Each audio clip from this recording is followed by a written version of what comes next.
Darshan and ಗ್ಯಾಂಗ್ನ ಕ್ರೌರ್ಯವನ್ನ ಬಿಚ್ಚಿಡ್ತ ಪಟ್ಟಣಗೆರೆ ಶೆಡ್ನ ಸಿಸಿಟಿವಿ. ದರ್ಶನ್ ಕೇಸ್ ಎಸ್ಪಿಪಿ ಬದಲಾಗ್ತಾರಾ? ಎಸ್ಪಿಪಿ ಬದಲಾವಣೆ ಬಗ್ಗೆ ಮುಖ್ಯಮಂತ್ರಿಗಳು ಹೇಳಿದ್ದೇನು? ಮೆಸೇಜ್ಗೊಂದು ಕಾಮೆಂಟ್ಗೊಂದು ಅಕೌಂಟ್ನ ಕ್ರಿಯೇಟ್ ಮಾಡಿದ್ದ ರೇಣುಕಾ ತಗ್ಲಾಕೊಂಡಿತ್ತು ಹೇಗೆ? ಕೆಲವನ್ನ ನೋಡೋಣ ಕರ್ನಾಟಕ ಟಾಪ್ 20ಯಲ್ಲಿ. ದರ್ಶನ್ ಅಂಡ್ ಗ್ಯಾಂಗ್ಗೆ ದಿನೇ ದಿನೇ ಕೊಲೆ ಕೇಸ್ನ ಉರುಳು ಬಿಗಿ ಆಗ್ತಾ ಇದೆ. ರೇಣುಕಾ ಸ್ವಾಮಿಯನ್ನ ಬರ್ಬರವಾಗಿ ಹತ್ಯೆ ಮಾಡಿದ್ದ ಶೆಡ್ನ ಸಿಸಿಟಿವಿಯನ್ನ ಪೊಲೀಸರು ವಶಕ್ಕೆ ಪಡೆದಿದ್ದಾರೆ. ಶೆಡ್ನಲ್ಲಿ ಕೂಡ ಹಾಕಿ ಸ್ವಾಮಿಗೆ ಮನಬಂದಂತೆ ಥಳಿಸಿ ಕೊಲೆ ಮಾಡಲಾಗಿತ್ತು. ಕೃತ್ಯಕ್ಕೆ ಬಳಸಿದ್ದ ಮಾರಕಾಸ್ತ್ರ, ಲಾಠಿ, ಮರದ ಕಟ್ಟಿಗೆಯನ್ನ ಪೊಲೀಸರು ವಶಕ್ಕೆ ಪಡೆದಿದ್ದು, ಘಟನೆ ನಡೆದ ಸ್ಥಳದಲ್ಲಿದ್ದ ಸಿಸಿಟಿವಿಯನ್ನ ವಶಕ್ಕೆ ಪಡೆಯಲಾಗಿದೆ.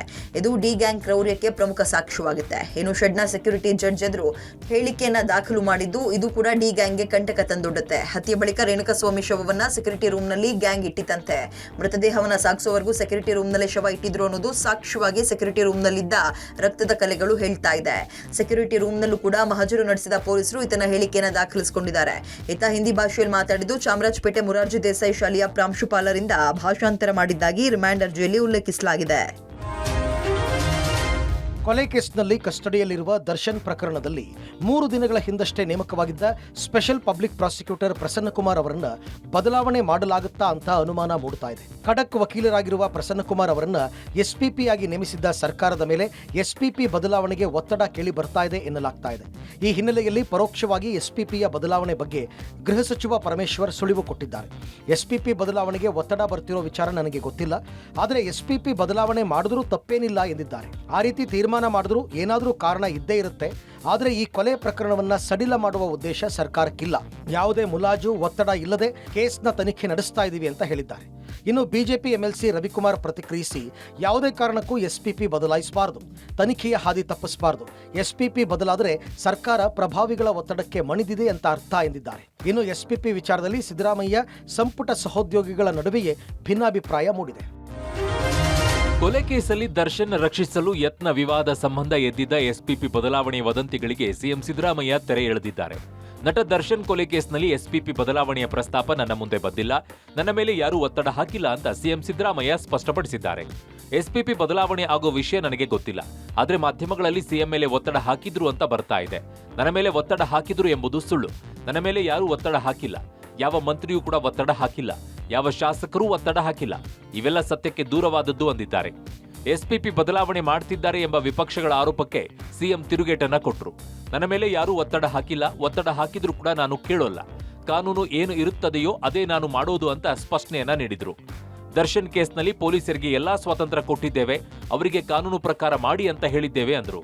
ನನ್ನ ಮೇಲೆ ಒತ್ತಡ ಹಾಕಿದ್ರು ಎಲ್ಲ ಸುಳ್ಳು. ನನ್ನ ಮೇಲೆ ಯಾರು ಒತ್ತಡ ಹಾಕಿಲ್ಲ, ಯಾವ ಮಂತ್ರಿನೂ ಒತ್ತಡ ಹಾಕಿಲ್ಲ, ಎಮ್ಎಲ್ಎನೂ ಒತ್ತಡ ಹಾಕಿಲ್ಲ. ಸದ್ಯಕ್ಕೆ ದೂರವಾದದ್ದು ನನಗೇನು ಗೊತ್ತಿಲ್ಲ. ಎಸ್ಪಿಪಿ ಸುಳ್ಳು ಅಂತ ಹೇಳುತ್ತಲ್ರಿ, ವಿಪಕ್ಷ ಹೇಳುತ್ತೆಲ್ಲ ಸತ್ಯನಾ? ನನ್ನ ಮೇಲೆ ಯಾವ ಮಿನಿಸ್ಟ್ರು ಒತ್ತಡ ಹಾಕಿಲ್ಲ, ಒತ್ತಡ ಹಾಕಿದ್ರು ಕೇಳಲ್ಲ. ಕಾನೂನು ಏನು ಹೇಳ್ತದೆ ಅದೇ ಮಾಡೋದು. ಪೊಲೀಸ್ನವ್ರಿಗೆ ಎಲ್ಲ ಸ್ವಾತಂತ್ರ್ಯನೂ ಕೊಟ್ಟಿದ್ದೀವಿ, ಕಾನೂನು ಪ್ರಕಾರ ಮಾಡಿ ಅಂತ ಹೇಳಿದ್ದೀವಿ. ಪ್ರಸ್ತಾವನೆ ನನ್ನ ಮುಂದೆ ಇಲ್ವಲ್ಲಯ್ಯ. ದರ್ಶನ್ ಗೆಳತಿ ಪವಿತ್ರ ಗೌಡಗೆ ಅಶ್ಲೀಲ ಮೆಸೇಜ್ ಮಾಡಿದ ಚಿತ್ರದುರ್ಗದ ರೇಣುಕಾ ಸ್ವಾಮಿಯನ್ನ ಡಿ ಗ್ಯಾಂಗ್ ಪತ್ತೆ ಹಚ್ಚಿದ್ದೇ ರೋಚಕವಾಗಿದೆ. ಪವಿತ್ರ ಗೌಡ ಜೊತೆಗೆ ರೇಣುಕಾ ಸ್ವಾಮಿ ಮಾಡಿದ ಚಾಟ್ ಲಿಸ್ಟ್ ತನಿಖೆಯಲ್ಲಿ ಬಹಿರಂಗವಾಗಿದೆ. ರೇಣುಕಾ ಸ್ವಾಮಿ ಪವಿತ್ರ ಗೌಡ ಜೊತೆಗೆ ಗೌತಮ್ ಹೆಸರಿನಲ್ಲಿ ಚಾಟ್ ಮಾಡಿದ್ದು, ಆದರೆ ಕಮೆಂಟ್ ಮಾಡಲು ರೆಡ್ಡಿ ಹೆಸರಿನಲ್ಲಿ ಅಕೌಂಟ್ ಕ್ರಿಯೇಟ್ ಮಾಡಲಾಗಿತ್ತು. ಮೆಸೇಜ್ ಮಾಡಲು ಗೌತಮ್ ಹೆಸರಿನ ಅಕೌಂಟ್, ಕಮೆಂಟ್ಗೆ ರೆಡ್ಡಿ ಹೆಸರಿನ ಅಕೌಂಟ್ ಬಳಸ್ತಾ ಇದ್ದಂತಹ ರೇಣುಕಾ ಸ್ವಾಮಿ ಹೀಗೆ ಪವಿತ್ರ ಜೊತೆಗೆ ಮೆಸೇಜ್ ಮಾಡುವಾಗ ತನ್ನ ಫೋನ್ ನಂಬರ್ ಅನ್ನು ಕೊಟ್ಟಿದ್ದಾನೆ, ಜೊತೆಗೆ ತನ್ನ ಫೋಟೋವನ್ನು ಕೂಡ ಕಳುಹಿಸಿದ್ದಾನೆ ಎಂಬ ವಿಷಯ ಬಹಿರಂಗವಾಗಿದೆ. ಇದನ್ನೇ ಆಧಾರವಾಗಿಟ್ಕೊಂಡು ಡಿ ಗ್ಯಾಂಗ್ ಇನ್ನೊಂದು ನಕಲಿ ಐಡಿ ಕ್ರಿಯೇಟ್ ಮಾಡಿ ಖೆಡ್ಡಾಗಿ ಕೆಡವಿದ್ದಾರೆ. ರೇಣುಕಾ ಸ್ವಾಮಿ ಚಿತ್ರದುರ್ಗದವನು ಅಂತ ಗೊತ್ತಾದ ಮೇಲೆ ರಾಘುಗೆ ಡೀಲ್ ಒಪ್ಪಿಸಲಾಗಿದೆ. ಡೀಲ್ ಅನ್ನು ಪಡೆದ ರಾಘು ರೇಣುಕಾ ಸ್ವಾಮಿಯನ್ನ ಅಪಹರಣ ಮಾಡಿ ಬೆಂಗಳೂರಿಗೆ ಕರೆತಂದಿದ್ದ.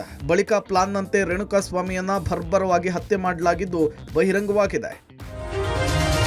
ರೇಣುಕಾ ಸ್ವಾಮಿ ಕೊಲೆ ಮಾಡಿದ ದರ್ಶನ್ ಮತ್ತು ಗ್ಯಾಂಗ್ನ ಕರಾಳ ಮುಖ ಬಯಲಾಗ್ತಾ ಇದೆ. ರೇಣುಕಾ ಸ್ವಾಮಿಯನ್ನ ಹೇಗೆಲ್ಲ ಕೊಲೆ ಮಾಡಿದ್ರು ಅನ್ನೋದ್ರ ಬಗ್ಗೆ ದಿನಕ್ಕೊಂದು ವಿಚಾರ ಬೆಳಕಿಗೆ ಬರ್ತಾ ಇದೆ.